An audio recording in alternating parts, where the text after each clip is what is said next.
Hello dear student, welcome to Gurukul classes में धर्मेंद्र गोस्वामी। जैसा पता है कि हम यहाँ पे डिस्कस करें ज्योग्राफी से रिलेटेड इंपॉर्टेंट क्वेश्चन सीरीज को। याद रखिएगा, इसमें जो भी आपको क्वेश्चन कराए जा रहे हैं सब टॉपिक वाइज कराए जा रहे हैं, इसलिए एक भी क्वेश्चन को बिल्कुल भी स्किप ना करें। ठीक, तो चलिए यहाँ एक एक क्वेश्चन को वन बाई वन क्वेश्चन को डिस्कस करना हम शुरू करते हैं। देखिए, आज का हमारा पहला क्वेश्चन कह रहा है कि विश्व में सर्वाधिक सड़क घनत्व निम्नलिखित में से किस देश में पाया जाता है। तो याद रखिए, देखिए ऑप्शन में है भारत, रूस, चीन और फिर संयुक्त राज्य अमेरिका। तो याद रखिएगा, विश्व में सर्वाधिक जो सड़क घनत्व इन चारों देशों की बात करें तो संयुक्त राज्य अमेरिका में पाया जाता है, और अमेरिका की बात आई है ऑप्शन नंबर डी में, तो हमारे यहाँ डी यहाँ पे राइट आंसर हो जाएगा। फिर आ जाएंगे अपने अगले क्वेश्चन में। हमारा अगला क्वेश्चन कह रहा है कि पार महाद्वीपीय स्टुअर्ट महामार्ग किसके मध्य से गुजरता है। तो याद रखिएगा, पार महाद्वीपीय स्टुअर्ट मार्ग जिन दो के बीच से गुजरता है वह है डार्विन और मेलबॉर्न। और डार्विन और मेलबॉर्न की बात देखिए है ऑप्शन नंबर ए में, तो हमारे यहाँ ए राइट आंसर हो जाएगा। आपको याद रखने के पार महाद्वीपीय स्टुअर्ट महामार्ग जो है वो डार्विन और मेलबॉर्न के मध्य से गुजरता है। ठीक, फिर आ जाएंगे अपने अगले क्वेश्चन में। हमारा अगला क्वेश्चन कह रहा है कि संसार में प्रथम रेल मार्ग का निर्माण निम्नलिखित में से किस देश में हुआ था। देखिए ऑप्शन ए में है संयुक्त राज्य अमेरिका, फिर सोवियत संघ, इंग्लैंड और जर्मना। यहाँ जर्मना नहीं बल्कि जर्मनी होना चाहिए। तो याद रखिएगा, संसार में सर्वप्रथम जो कह सकते हैं यहाँ प्रथम रेल मार्ग का जो निर्माण हुआ था, इन चारों देशों की बात करें तो वह हुआ था इंग्लैंड में, और इंग्लैंड देखिए है ऑप्शन नंबर सी में, तो हमारे यहाँ सी यहाँ पे राइट आंसर हो जाएगा। फिर देखिए हमारा अगला क्वेश्चन क्या कह रहा है कि केप काहिरा सड़क मार्ग किस महाद्वीप में स्थित है। तो याद रखिएगा, केप काहिरा सड़क मार्ग जो है ये स्थित है अफ्रीका में, और अफ्रीका देखिए है ऑप्शन नंबर सी में, तो हमारे यहाँ सी यहाँ पे राइट आंसर हो जाएगा। फिर देखिए हमारा अगला क्वेश्चन कह रहा है कि निम्नलिखित में से किस देश में मानक रेल लाइन का प्रयोग किया जाता है। तो याद रखिएगा, जिस देश में मानक रेल लाइन का प्रयोग किया जाता है वह देश है ब्रिटेन, और ब्रिटेन देखिए है ऑप्शन नंबर बी में, तो हमारे यहाँ बी यहाँ पे राइट आंसर हो जाएगा। फिर देखिए हमारा अगला क्वेश्चन कह रहा है कि किस देश में रेल मार्गों का जाल का सघनतम घनत्व पाया जाता है। तो अगेन ये क्वेश्चन घुमाकर पूछा गया है, तो हमें पता है कि जिस देश में रेल मार्गों का जाल का सघनतम घनत्व पाया जाता है वह है संयुक्त राज्य अमेरिका, और अमेरिका की बात है ऑप्शन नंबर यहाँ पे सी में, तो हमारे यहाँ सी राइट आंसर हो जाएगा। देखिए इससे पहले क्या था कि सड़कों का जाल पूछा था, और इसमें कह रहा है कि रेल मार्गों का जाल, तो सड़कों का भी और रेल मार्गों का दोनों का जो कह सकते हैं घनत्म जो घनत्व पाया जाता है वो संयुक्त अमेरिका में पाया जाता है। ठीक, फिर आ जाएंगे, देखिए हमारा अगला क्वेश्चन क्या कह रहा है कि ओरिएंट एक्सप्रेस रेल मार्ग के अंतिम सिरों के स्टेशनों के नाम निम्नलिखित में से क्या हैं। तो याद रखिएगा, ओरिएंटेड एक्सप्रेस रेल मार्ग के अंतिम सिरों के स्टेशनों के जो नाम हैं वो है पेरिस और इस्तांबुल, और पेरिस और इस्तांबुल की बात देखिए है ऑप्शन नंबर ए में, तो हमारे यहाँ ए यहाँ पे राइट आंसर हो जाएगा। फिर आ जाएंगे अपने अगले क्वेश्चन में। हमारा अगला क्वेश्चन कह रहा है कि रूस के किस भाग में रेलवे लाइन सबसे अधिक बिछी हुई है। तो याद रखिएगा, रूस के जिस भाग में रेलवे लाइन सबसे अधिक बिछी हुई है वह है पश्चिमी भाग, और पश्चिमी भाग देखिए है ऑप्शन नंबर बी में, तो हमारे यहाँ बी यहाँ पे राइट आंसर हो जाएगा। आपको याद रखना है कि रूस के पश्चिमी भाग में रेलवे लाइन सबसे ज़्यादा बिछी हुई है। ठीक, फिर आ जाएंगे अपने अगले क्वेश्चन में। हमारा अगला क्वेश्चन कह रहा है कि दक्षिण अमेरिका का सबसे प्रमुख रेल मार्ग है तो कौन सा है। तो याद रखिएगा, दक्षिण अमेरिका का जो सबसे प्रमुख रेल मार्ग है वह है ब्लूनस आयर्स वालपेराजो, और देखिए ब्लूनस आयर्स वालपेराजो देखिए है ऑप्शन नंबर सी में है, तो हमारे यहाँ सी यहाँ पे राइट आंसर हो जाएगा। आपको याद रखना कि दक्षिण अमेरिका का जो सबसे प्रमुख रेल मार्ग है वह है ब्लूनस आयर्स वालपेराजो, जो कि ऑप्शन नंबर सी में है। ठीक, फिर आ जाएंगे अपने अगले क्वेश्चन में। हमारा अगला क्वेश्चन कह रहा है कि ट्रांस साइबेरियन रेल मार्ग किन दो स्टेशनों को जोड़ती है। तो याद रखिएगा, ट्रांस साइबेरियन जो रेल मार्ग है यह जोड़ती है सेंट पीटर्सबर्ग और व्लादिवोस्टॉक को, और दिखा है सेंट पीटर्सबर्ग और व्लादिवोस्टॉक दिखा है ऑप्शन नंबर बी में, तो हमारे यहाँ बी यहाँ पे राइट आंसर हो जाएगा। फिर आ जाएंगे, देखिए हमारा अगला क्वेश्चन क्या कह रहा है कि यूरो टनल जोड़ती है। तो जो यूरो जो टनल होती है किसे जोड़ती है। तो याद रखिए, जो यूरो टनल है ये पेरिस और लंदन को जोड़ती है, और पेरिस और लंदन की बात देखिए है ऑप्शन नंबर सी में, तो हमारा सी यहाँ पे राइट आंसर हो जाएगा। आपको याद रखना कि यूरो टनल पेरिस और लंदन को जोड़ती है।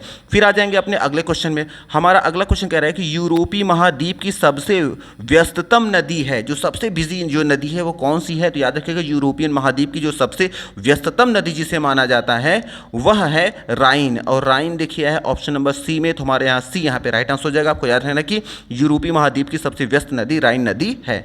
फिर आ जाएंगे, देखिए हमारा अगला क्वेश्चन कह रहा है कि निम्नलिखित में से कौन सा आंतरिक जलमार्ग यूरोप में नहीं है? तो याद रखिएगा वह आंतरिक जलमार्ग जो यूरोप में नहीं है वह है मिसिसिपी जलमार्ग। और मिसिसिपी जलमार्ग देखिए है ऑप्शन नंबर ए में, तो हमारे यहाँ ए यहाँ पे राइट आंसर हो जाएगा। आपको याद रखना है कि मिसिसिपी जलमार्ग जो है ये आंतरिक जलमार्ग यूरोप में नहीं है, ठीक।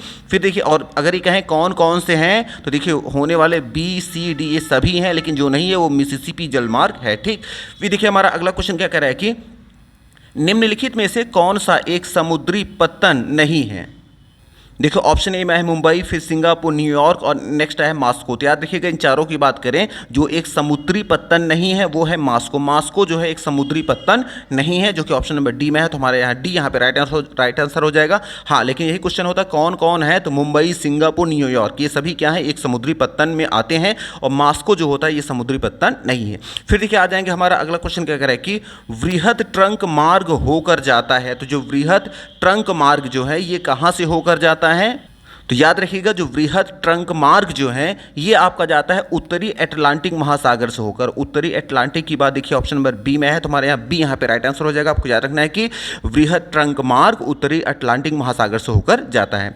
फिर देखिए हमारा अगला क्वेश्चन कह रहा है कि पनामा नहर की लंबाई कितनी है? तो याद रखिएगा पनामा जो नहर है इसकी लंबाई जो है वो है 72 किमी, मतलब 72 किलोमीटर। 72 किलोमीटर की देखिए बात है हमारा ऑप्शन नंबर सी में, तो हमारे यहाँ सी यहाँ पे राइट आंसर हो जाएगा। आपको याद रखना है कि पनामा नहर की जो लंबाई है वो 72 किलोमीटर है।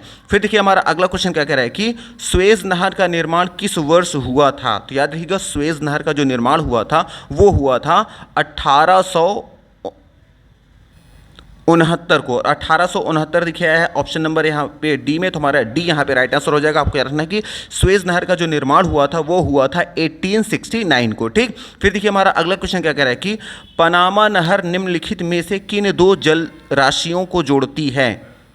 तो याद रखिएगा पनामा नहर जिन दो जल राशियों को जोड़ती है वो है अटलांटिक महासागर और प्रशांत महासागर। अटलांटिक महासागर, प्रशांत महासागर की बात ऑप्शन नंबर देखिए बी में है, तो हमारे यहाँ बी यहाँ पे राइट आंसर हो जाएगा। आपको याद रखना है कि पनामा नहर जो है वो अटलांटिक महासागर और प्रशांत महासागर को जोड़ती है, ठीक। फिर देखिए आ जाएंगे, हमारा अगला क्वेश्चन कह रहा है कि बिग इंच पाइपलाइन के द्वारा परिवहन किया जाता है। तो किस चीज़ का परिवहन किया जाता है? तो बिग इंच पाइपलाइन के द्वारा किस चीज़ का परिवहन किया जाता है हमें ये बताना है। तो याद रखिएगा बिग इंच पाइपलाइन के द्वारा पेट्रोलियम का परिवहन किया जाता है। पेट्रोलियम लिखा है ऑप्शन नंबर डी में, तो हमारे यहाँ डी यहाँ पे राइट आंसर हो जाएगा।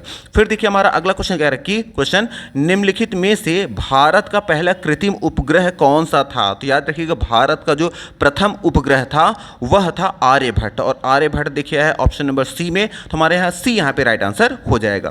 फिर देखिए हमारा अगला क्वेश्चन कह रहा है कि सुएज नहर जोड़ती है, तो जो सुएज नहर है वो किसे जोड़ती है? तो याद रखिएगा सुएज नहर जो है वो लाल सागर और भूमध्य सागर को जोड़ती है, और लाल सागर भूमध्य सागर की बात देखिए ऑप्शन नंबर डी में है, तो हमारे यहाँ डी यहाँ पे राइट आंसर हो जाएगा। आपको याद रखना है कि सुएज नहर लाल सागर एवं भूमध्य सागर को आपस में जोड़ती है, ठीक। फिर आ जाएंगे, देखिए हमारा अगला क्वेश्चन क्या कर रहा है कि निम्न युग्मों को सुमेलित कीजिए। देखिए यहाँ दिया है सूची 1, सूची 2 से हमें क्या करना है, आपस में मैच कराना है। अब देखिए option a b c d है और एक तरफ दिया है 1 2 3 4, इसको आपस में हमें क्या करना है, मैच कराना है। देखिए ऑप्शन ए है सुएज नहर, तो सुएज नहर कहाँ पे है? देखिए सुएज नहर का संबंध किससे है? भूमध्य समुद्री मार्ग से है, इसलिए इसको हम किससे मिला देंगे? 4। सुएज नहर का रिलेशन किससे है? भूमध्य सागर समुद्री मार्ग जो है ये कौन है? सुएज नहर है, इसलिए हम इसको इससे मिला देंगे। और देखिए नेक्स्ट है पनामा नहर। तो अभी हमने पढ़ा था कि पनामा नहर जो है वो किसको जोड़ती है आपस में? अटलांटिक और प्रशांत महासागर। अटलांटिक और प्रशांत महासागर से रिलेशन है इसका पनामा नहर का, इसलिए इसको हम इससे क्या कर देंगे, जोड़ देंगे।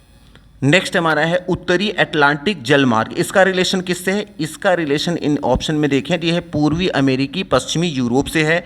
और एक हमारा बचा ओरिएंटेड जलमार्ग, इसका रिलेशन किससे है? तो ये हमारा आ जाएगा पेरिस इस्तांबुल से, ठीक। तो इनको आपस में हमने मैच करा दिया। अभी देखिए इसके पहले भी जो क्वेश्चन आए थे इन अलग अलग क्वेश्चन में इसको हम डिस्कस कर चुके हैं। पिछले क्वेश्चन को अगर एक बार रिपीट करेंगे तो आपको पता लग जाएगा कि कैसे यहाँ पे क्यों इसको अटैच किया, एक दूसरे के सामने क्यों रखा गया, क्यों एक दूसरे से रिलेटेड है, ठीक। अब अगर इसके अकॉर्डिंग हम देखें इसमें आंसर कौन सा आएगा, तो अगर आप ध्यान से देखें तो हमारा आंसर जो आएगा वो आएगा option number C. Option number जो सी होगा यहाँ पे हमारा राइट आंसर हो जाएगा, क्योंकि हमें ए को हमने मिलाया है किससे, यहाँ 4 से मिलाया है, बी को हमने किससे मिलाया है, बी को हमने मिलाया है फर्स्ट से, सी को हमने किससे मिलाया है 2 से मिलाया है, और डी को हमने मिलाया है किससे 3 से मिलाया है। ठीक, इसलिए हमारा यहाँ जो सी रहेगा यहाँ पे राइट आंसर हो जाएगा। फिर देखिए आ जाएंगे अपने अगले क्वेश्चन में। हमारा अगला क्वेश्चन कह रहा है कि निम्न कथनों में से कौन सा कथन असंगत या फिर असत्य है। तो देखिए option a b c d दिया है यहाँ ऑप्शन। देखिए पहला ऑप्शन क्या कह रहा है कि भारत सरकार ने वर्ष 1979 में भास्कर व 1980 में रोहिणी का प्रक्षेपण किया। ये बिल्कुल हमारा आंसर क्या है, सही है। फिर कह रहा है कि स्वेज नहर के बन जाने से यूरोप एवं एशिया के बीच की दूरी कम हुई। तो ये भी हमारा ऑप्शन क्या है, सही है। फिर कह रहा है कि पनामा नहर सबसे व्यस्ततम नहर माना जाता है। ये हमारा ऑप्शन क्या हो जाएगा, रॉन्ग हो जाएगा। और फिर दिखा है उच्चवच जो प्रदेशों में आंतरिक परिवहन का विकास अवरुद्ध हो जाता है। ये भी ऑप्शन हमारा क्या है, सही है। और इसमें असंगत मतलब जो है हम मैच नहीं कर रहे हैं वो कौन सा है, वो है ऑप्शन नंबर हमारा जो आएगा सी। यहाँ पे है, ये सभी ऑप्शन से क्या कर रहा है, मैच नहीं कर रहा है, इसलिए हमारा ऑप्शन नंबर जो सी होगा यहाँ पे राइट आंसर हो। नेक्स्ट देखिए आ जाएंगे, हमारा अगला क्वेश्चन क्या कह रहा है कि निम्न में कौन सुमेलित नहीं है। देखिए पहला ऑप्शन क्या कह रहा है कि वायुयान का सर्वाधिक विकास ऑस्ट्रेलिया में हुआ। ये बिल्कुल सही है। फिर कह रहा है कि पाइपलाइन द्वारा दूध का परिवहन न्यूजीलैंड में होता है। ये भी चलिए ठीक है। फिर कह रहा है एरियन पैसेंजर लोड एक्सपेरिमेंट का प्रक्षेपण 1986 में हुआ। तो 1986 नहीं बल्कि कब हुआ था, 1981 में। तो ये हमारा ऑप्शन क्या है, गलत है। फिर कह रहे हैं पाइपलाइन के माध्यम से खनिज तेल का परिवहन अमेरिका में हुआ। ये भी हमारा ऑप्शन क्या है, सही है। इन सभी ऑप्शन के अकॉर्डिंग देखें तो जो आपस में मैच नहीं कर रहा है, 3 मैच कर रहे हैं कि अपने क्या है सही आंसर, और एक जो क्या है हमारा सही आंसर ये नहीं है। इसलिए हमारा ऑप्शन नंबर जो सी होगा ना, इसको हम राइट आंसर मान लेंगे। ये सुमेलित नहीं है, इसमें आंसर गलत बताया गया है। ठीक, इसलिए हमारा ये हो जाएगा ऑप्शन नंबर हमारा यहाँ सी फिलहाल राइट आंसर रहेगा। ठीक, तो मे भी यहाँ 1 बाय 1 सारे क्वेश्चन समझ में आ गए होंगे। आज के लिए क्या करते हैं, इतना ही रखते हैं। हाँ, अगर सारी चीज़ आपको समझ में आ रही थी तो प्लीज़ वीडियो को लाइक करते हैं, क्योंकि अगर वीडियो को आप लाइक करते हैं तो हमें ये पता चलता है कि हाँ, अगर आप रेगुलर वीडियो को वॉच कर रहे हैं आपके लिए क्या है, ये बेनिफिशियल है आपके लिए बहुत ही हेल्पफुल है ये वीडियो। तो आपके लिए और वीडियो लाने की कोशिश करते हैं, है ना। तो चलिए फिलहाल कितने रखते हैं। Thank you very much for watching this video. Thank you.